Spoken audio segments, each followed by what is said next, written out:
¿Qué tal amigos? ¿Cómo están? Muy buenos días, buenas tardes, buenas noches. Esto es un verdadero infierno, ya no en el paraíso, sino en Campeche, porque nos estamos muriendo a más de 40 grados de temperatura en esta parte del país. Saludo de manera calurosa a Víctor Alberto Améndola. ¿Cómo estás? Buenas. ¿Qué tal? ¿Cómo está? Muy buenos días, tardes, noches. Programa número 14 de este programa que ya le vamos a cambiar de nombre. Ahora va a ser Paraíso en el Infierno, porque créame usted, hace un pinche calor, hijo de la chingada, pero bueno. En todo el país, pero en la península se siente, peor, ¿eh? Imagínate cómo está sufriendo esa gente que están trabajando en el Tren Maya. Las bandereras, los peones, los obreros que están poniendo los pilotes todo el personal que estamos haciendo los pilotes en los cenotes.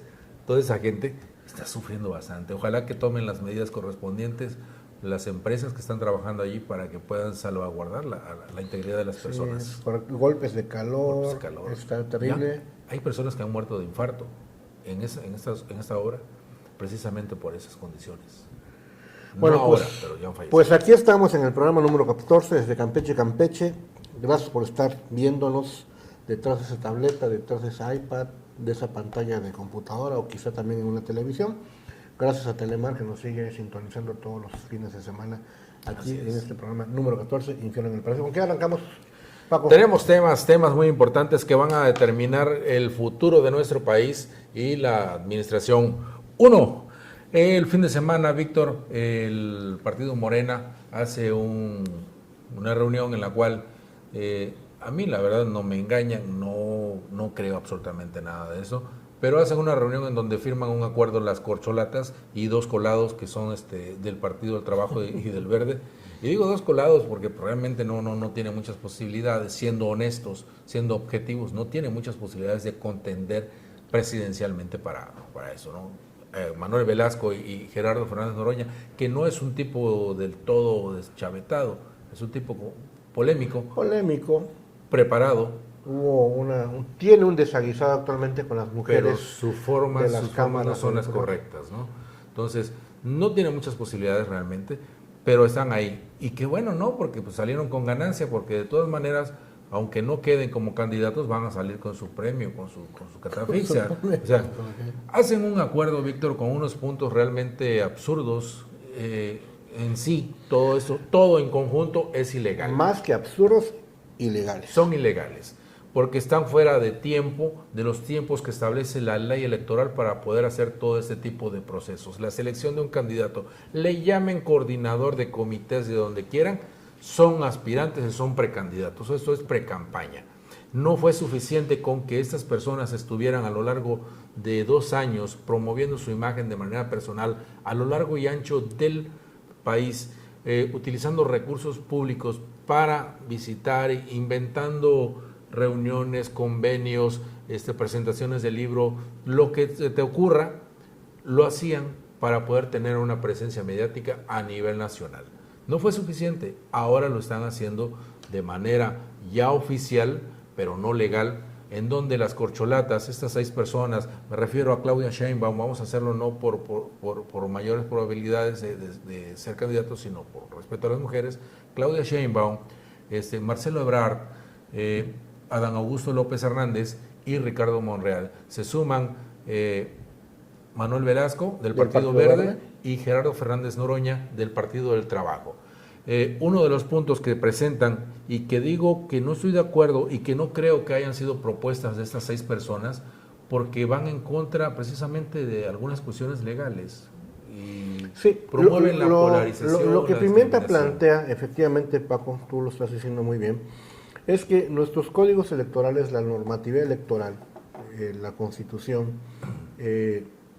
incluso con el tema de que está en debate lo del famoso Plan B que está a revisión en la Suprema Corte, pero digamos que la ley establece una serie de plazos y de periodos legales donde se contempla incluso desde hace algunos años el concepto de precampaña.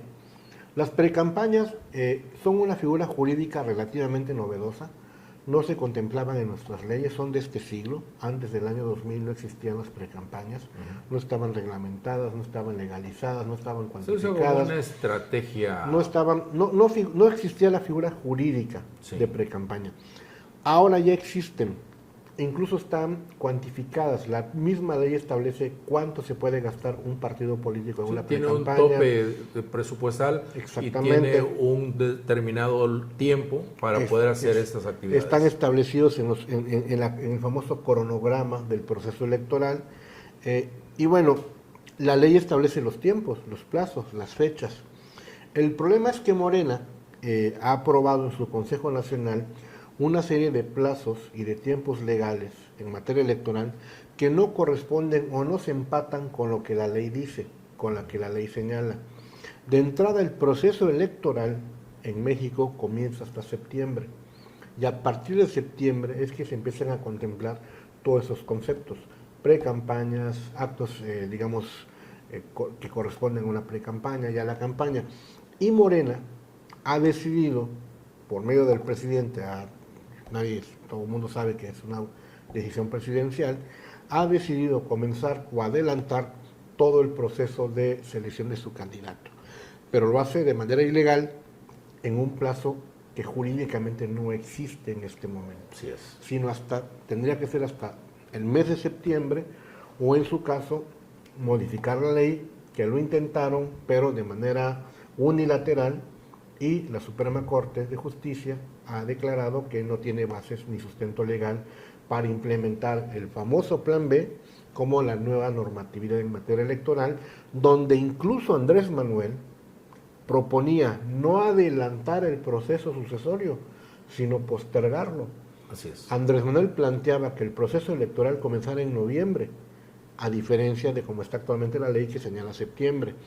Y a partir de ese momento, con la instalación del Consejo General del INE, con la instalación de los consejos locales federales, de los distritales, entonces entrar a todo este proceso de precampañas, registros, candidaturas, etcétera, etcétera, etcétera. Pero bueno, Morena lo aprobó y ya Movimiento Ciudadano ha anunciado, ha declarado que van a impugnar ante tribunales las resoluciones del Consejo Nacional de Morena porque violentan la normatividad electoral que establecen actualmente nuestro código vigente.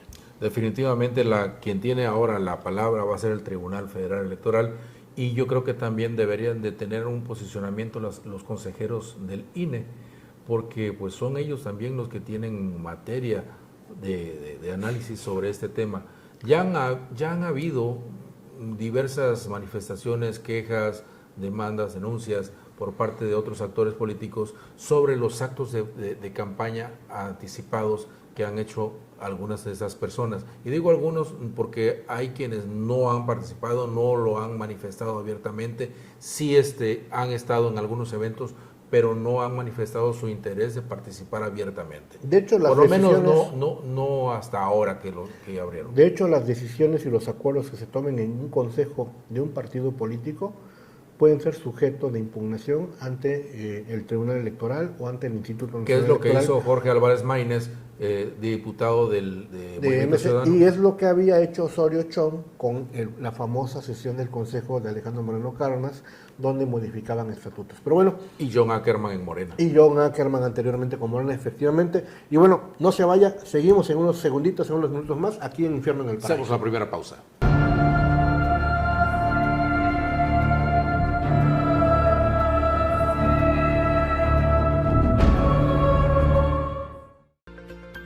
¿Estás organizando una fiesta y aún no tienes la piñata? En Piñatas y Más te ofrecemos gran variedad de modelos y tamaños, así como recuerdos para tu fiesta.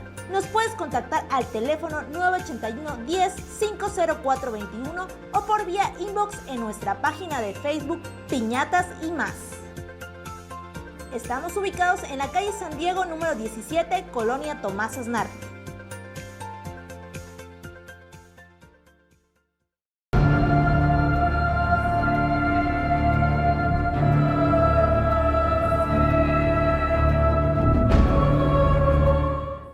Estamos de regreso en Infierno en el Paraíso y también en Campeche con esas temperaturas. Víctor, vamos a cerrar ya este tema. Entonces, ¿es totalmente ilegal este acuerdo que toma Morena? Desde la perspectiva de algunos, me incluyo, creo que es una decisión ilegal, es una decisión por lo menos polémica. Ciertamente no son plazos legales que estén emparejados con lo que la ley señala. Pueden utilizar conceptos eufemísticos como por ejemplo pueden no darle el concepto de precandidato o de candidato. Ya lo han hecho en el pasado, por ejemplo, en el caso de la gobernadora de Campeche, cuando la dejan sola como candidata sacando a Rocío Abreu, la nombran defensora de la 4T. Pero todo el mundo sabía que era la candidata, y así lo han hecho en otros estados del país. Sí. Cuando toman un acuerdo político, quien va a ser el candidato le nombran defensora de la 4T en esa entidad. Entonces, pueden utilizar un concepto más o menos similar. Lo cierto es que no se empareja lo que ha aprobado Morena en su Consejo Nacional con los plazos legales que señala la ley electoral. Y aquí uno viene a la reflexión. Primero, que no les digan que la ley es la ley, y segundo, que creo que es un tema mucho más complejo y mucho más profundo. El presidente de la República, cuando jura la Constitución, cuando asume como presidente de la República, lo primero que hace es jurar guardar la Constitución y hacer guardar las leyes, la Constitución y las leyes que emanen. Estas leyes electorales emanan de la Constitución. No se puede esperar algo bueno de quien como candidato comienza violando la ley. Además, este proceso, bueno, este acuerdo establece algunos puntos que promueven más que nada la discriminación y la polarización que el presidente ha estado. La censura, por ejemplo, es uno que se ha estado manejando, que se ha estado mencionando mucho, es el uso de medios, la prohibición del uso de medios que no son afines a la 4T. Entonces, eso es lo que a mí me hace entender de que no son realmente propuestas que hayan hecho las corcholatas o aspirantes a la candidatura, sino de que le dijeron, esto es lo que quiere el presidente, fírmelo si quieres participar y si no, pues a la chingada, ¿no? Un candidato siempre está abierto a la crítica, al cuestionamiento, a ir con periodistas polémicos, críticos, para que lo cuestionen, para que pueda explayarse y pueda presentar sus proyectos de gobierno. Pero lo que no ha entendido el presidente es de que las críticas son realmente hacia él, no es tanto a su proyecto de trabajo, no es a su gabinete. Porque él quiere que los precandidatos hereden sus pleitos, sus fobias, sus antagonismos. El presidente no ha entendido que su plazo de gobernante está por concluir, y tendría que dejarle a los candidatos o precandidatos de su partido la libertad de tomar decisiones, que es aquí donde yo veo lo peligroso. Es a un presidente de la República queriendo tomar decisiones durante su mandato, pero también después de su mandato. Pero si las primeras decisiones las está tomando el presidente al decir, bueno, va a haber un candidato, de los 6 se va a escoger un candidato y los otros 5 se van a conformar como con diferentes posiciones, ¿no? Uno, el que quede en segundo lugar va a quedar, se puede quedar dentro del gabinete, no sé, como secretario, o puede ser el coordinador del Senado, o puede ser el coordinador de la Cámara de Diputados, o pueden formar parte del gabinete los demás. Entonces, pero esas decisiones las tendría que tomar el candidato en caso de ganar, no el presidente saliente. O sea, ya le están imponiendo al que quede, si llegase a ganar, le están imponiendo parte de su gabinete. A este sí le vas a dar entrevista, a este no lo vas a escuchar. Así es. Vas a ir a Televisa, no vas a ir a TV Azteca, vas a escuchar a Ciro Gómez Leiva, no lo vas a escuchar, a Carmen Aristegui no le des primicia, en fin. Es muy peligroso este sendero por el que el presidente quiere llevar, no solamente al país, sino a su propio partido, a su propio candidato. Pero Víctor, desde un principio se están mostrando a estas personas inconformes o incongruentes con este acuerdo que ellos mismos firmaron, porque si les están diciendo no le des entrevistas a López Dóriga, a Loret o a Aristegui o a cualquier persona o periodista que sea contrario o opositor a nuestro gobierno, lo primero que hace Ricardo Monreal y Marcelo Ebrard es ir a platicar precisamente, a darle la entrevista a López Dóriga, a Loret, a Carmen Aristegui, a todos estos periodistas que son críticos del gobierno. Entonces, por eso digo, no son acuerdos o no son propuestas que hayan hecho ellos, porque ellos precisamente están en contra de esas situaciones y lo han manifestado y lo han estado practicando en estos pocos días desde que salió este acuerdo. Bueno, cerramos el tema. Cerramos ese tema, pero va relacionado con el siguiente. ¿Cuál de estas corcholatas sería la idónea para suceder y para, en dado caso, ser el próximo presidente que le garantizara a López Obrador que va a darle continuidad a su proyecto? Porque también hay que reconocer algo. No todo el gobierno de López Obrador ha sido malo. Hay cosas buenas, poquitas, pero buenas, que se le tienen que reconocer.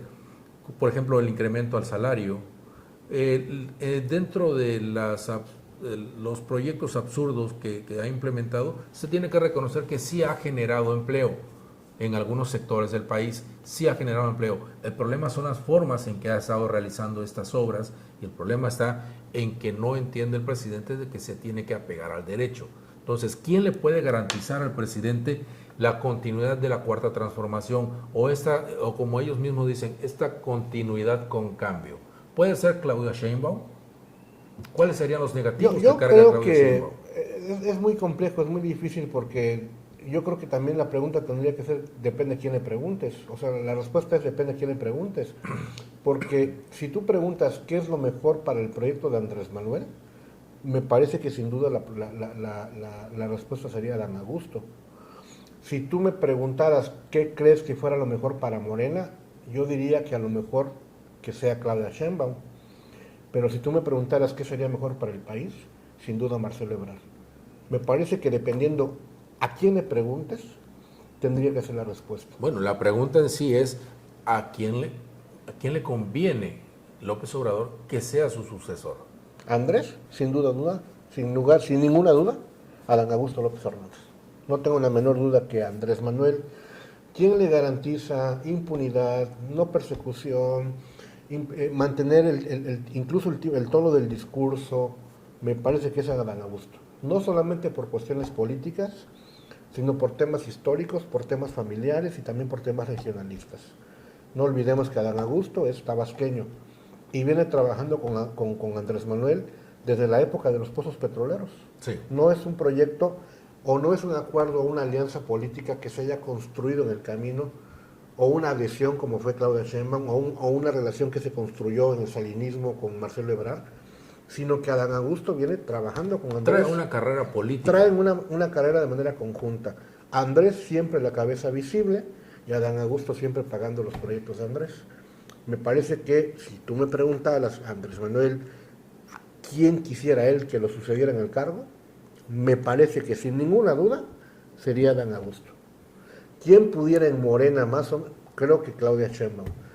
Ahora, también creo que esas dos candidaturas no le permiten crecer más allá de otros espectros sociales o que otros, digamos, grupos a los que Andrés Manuel ha vilipendiado. La fortaleza de Claudia Sheinbaum y a Dan Augusto es al mismo tiempo su debilidad.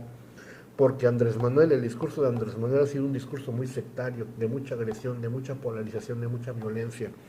Entonces, ni Adán ni Claudia tienen para dónde crecer. Mantienen el voto duro, el voto radical del andresmanuelismo.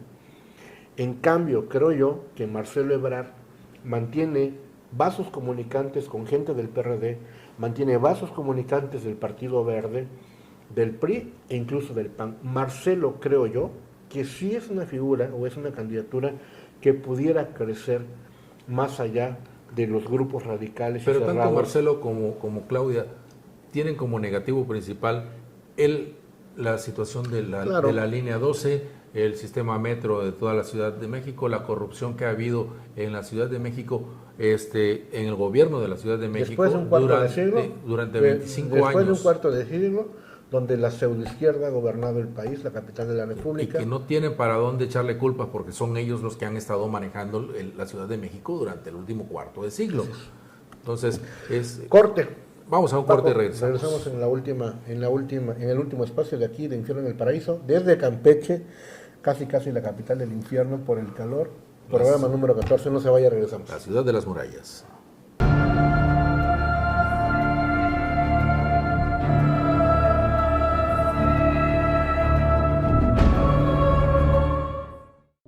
¿Buscas proteger tu teléfono? Fundas Rajá es la mejor opción. Contamos con gran variedad de fundas para celular como Samsung, iPhone, Motorola, Huawei, entre otras marcas. Nos pueden contactar a través de Facebook en nuestra página Fundas Rajá. Manejamos servicio a domicilio. Estamos ubicados en la calle 31 entre Dos Piedras y San Julián, Colonia Revolución, a 2 cuadras de IMSS de Santa Lucía.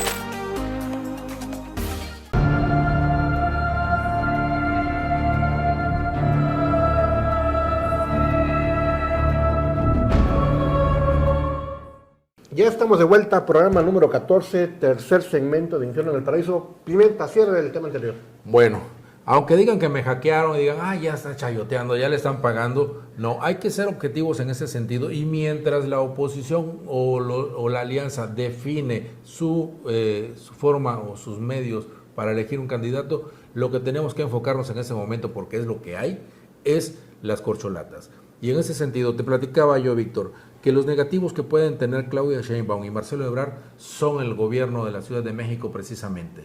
Línea 12. La línea 12, los muertos del metro, porque no solamente en el accidente de la línea 12, sino está el tema también de los sismos del 2017, y que le han pegado bastante. Esos son temas muy, muy coyunturales y que no pasan tampoco de moda, y que yo creo que estos son los temas que le van a estar achacando a Marcelo Ebrard y a Claudia Sheinbaum. Marcelo creo que se está confiando mucho en ese compromiso que debe tener o que asume él, que Andrés Manuel tiene con él, tras haber declinado en el 2012 en aquella encuesta precisamente donde todo el mundo sabía y se dio a conocer que Marcelo Ebrard había ganado la encuesta para ser el candidato del PRD a la presidencia de la República. Sin embargo, de última hora declina y es Andrés Manuel quien toma nuevamente la candidatura. Entonces, Ricardo Monreal lo veo como un hombre perdido que perdió la oportunidad, en ese sentido, y valga la redundancia, perdió la oportunidad de tener una credibilidad con el electorado en la intención de ir postergando su salida o su definición. Entonces, eso, lejos de darle puntos, le restó mucha presencia y mucha credibilidad políticamente, porque es un hombre que ya se torna en la burla cuando dicen prefiero no tener nada que perder la amistad del presidente. Algo estúpido, algo muy incongruente, cuando sabemos de que hay mucho en juego en torno de la candidatura de Morena. Perdió seriedad Monreal. Sí. Perdió seriedad. Y yo creo que el nuevo apagafuegos que tenía Andrés Manuel se llama Adán Augusto López Hernández. Es el hombre que le vino a recomponer la plana a nivel nacional en gobernabilidad tras la salida de la secretaria Cordero. Sí, la que fue ministra. Sí. Y que hoy es senadora, Olga Sánchez Cordero. Que deja la Secretaría de Gobernación para irse a presidir la mesa directiva del Senado de la República. Y que realmente fue la salida digna que le dieron. No se notaba su presencia en la Secretaría de Gobierno. Y al entrar a Adán Augusto comienza a resolverle muchos problemas que el mismo presidente se había creado en esta polarización y en estos ataques mediáticos diarios que hace a través de la tribuna en Palacio Nacional. Su hermano, dirían ellos. Así es. Entonces, yo creo que en ese sentido, quien le podría garantizar, quien le podría dar continuidad a un proyecto que encabeza Andrés Manuel, se llama Adán Augusto. Y no empieza este proceso de precampaña, llamémoslo así, en la mejor posición, pero tiene muchas posibilidades de posicionarse en las próximas semanas, porque van a ser solamente 2 meses de esta caminata. Vamos a ver algo también muy importante, Paco. En los últimos meses, en los últimos años, los hemos visto a todos ellos con cargos públicos. Marcelo en la Cancillería, la jefa de gobierno, Adán Augusto, gobernador de Tabasco y luego secretario de Gobernación, Monreal en el Senado. Los vamos a ver ahora sin esos cargos públicos, sin el reflector natural que les da ese espacio de gobierno, ese pedacito, ese cachito de pastel. Ahora los vamos a ver, digamos, por la libre, de cierta forma. Va a ser muy difícil que ellos puedan desmarcarse o crear su propia agenda cuando hay un presidente que absorbe reflectores y cámaras. Marcelo Ebrard acaba de subir, por ejemplo, para su núcleo, su nicho electoral de izquierda, acaba de subir un video de Pepe Mujica, donde Pepe Mujica, que es una figura icónica de Latinoamérica, presidente de Uruguay, donde prácticamente Pepe Mujica lo felicita y se decanta por él para la presidencia de la República. Ahí sí, si tiene usted oportunidad de checarlo. Sí, pero también recordemos de que Pío López Obrador también le aplaudió, le levantó la mano en esos días allá en Chiapas. Bueno, los vamos a ver ahora sin cargo, sin cartera, sin el respaldo de López Obrador. Los vamos a ver ahora armando sus propios equipos de pre-campaña. Vamos a ver quién coordina qué cosa cada quien. Vamos a ver si la impresentable gobernadora de Campeche la llevan a los eventos públicos de Claudia Sheinbaum, o como dicen por ahí, hay la indicación de dejar a Laida Sansores lejos de los reflectores de la ex jefa, de la todavía jefa de gobierno. Sí, porque hay alianzas que te perjudican en lugar de sumarte. Exactamente, según la información que tenemos, hay la indicación de no tener cerca a la gobernadora en fotos ni en imágenes de Claudia Sheinbaum, porque la ven como una pestada política en Morena. Es lo mismo que estamos diciendo, ¿no? En el caso de Pío López Obrador, al levantarle la mano a Marcelo Ebrard como su candidato, el otro, José Ramiro López Obrador, apoyando a Claudia Sheinbaum, y Laida Sansores apoyando a Claudia Sheinbaum, pues, entonces, ¿de qué se trata? ¿Somos amigos o no? Porque si te vas a sumar a mi equipo para chingarme, para arrestarme... No me ayudes, comadre. Claro, entonces ese es el sentido. Y más aún, en el tema, ya para cerrar este programa, se da el tema de que se le vencieron los términos a la gobernadora. De primaria, tú que eres abogado. Hay 3 cosas fundamentales por las cuales se pierde un juicio, un litigio, y eso lo debe de saber cualquier persona. Me imagino que también el asesor jurídico de la gobernadora lo debe de saber. Que no lo sabía. 1, se pierde un litigio, porque realmente el acusado, el indiciado, es culpable. Y lo único que puede hacer el abogado es buscar la pena menor, atenuar la situación. 2, porque el abogado responde mal una demanda. Y 3, que es lo peor que puede haber y que demuestra que no es un abogado de calidad. Responderla bien. Que se te pierda, que pierdas un plazo, un término. Defenderla fuera de tiempo. Sí, esas son las cuestiones y eso es lo que sucedió. Ahora, yo no sé si vaya la gobernadora a acatar esa resolución al vencerle el término de responder por las demandas que tiene por calumnia, daño moral y algunas otras cuestiones. Entonces ya no va a poder utilizar el nombre ni la imagen de Alejandro Moreno Cárdenas en el programa de El Martes de Jaguar. El tema es muy claro rápidamente porque ya nos están apurando aquí en producción. Hay un litigio legal entre Alejandro Moreno Cárdenas y Laida Sansores San Román. Hay una serie de fallos de diversas autoridades.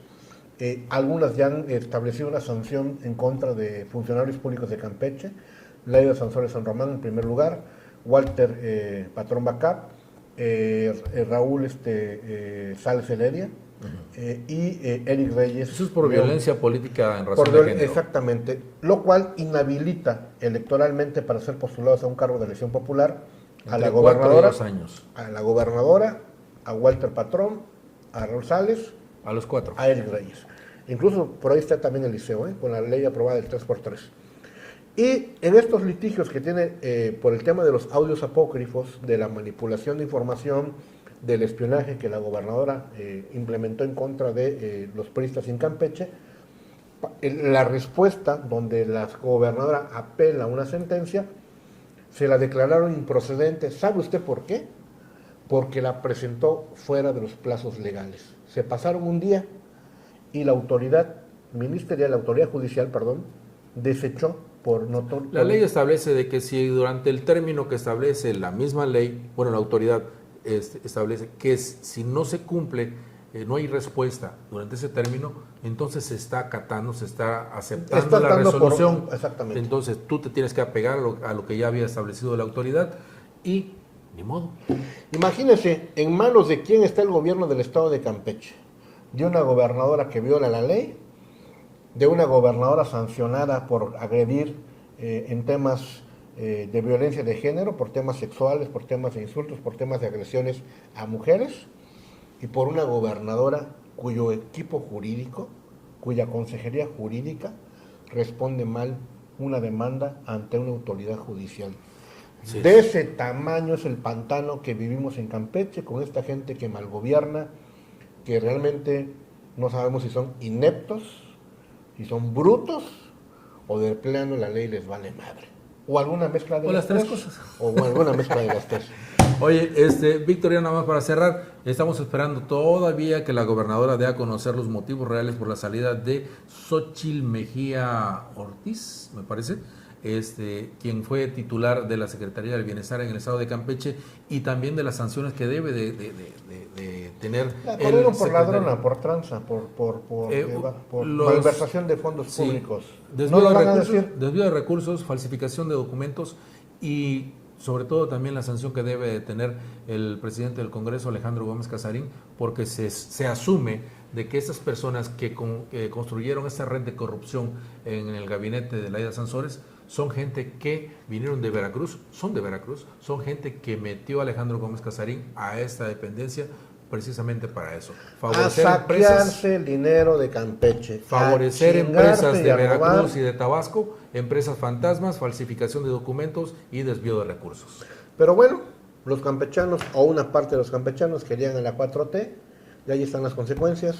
Toma tu Una champotón. Gobernadora inepta, incapaz de responder una demanda legal, y un presidente del Congreso, un titular del Poder Legislativo, cuya esposa Corrupto. es despedida, sacada por la calle, de la forma de más vergonzosa y deshonrosa para una pareja de campechanos que lo único que han hecho es robarse el dinero del Estado. Nos vemos, hasta la próxima. Hasta la próxima semana.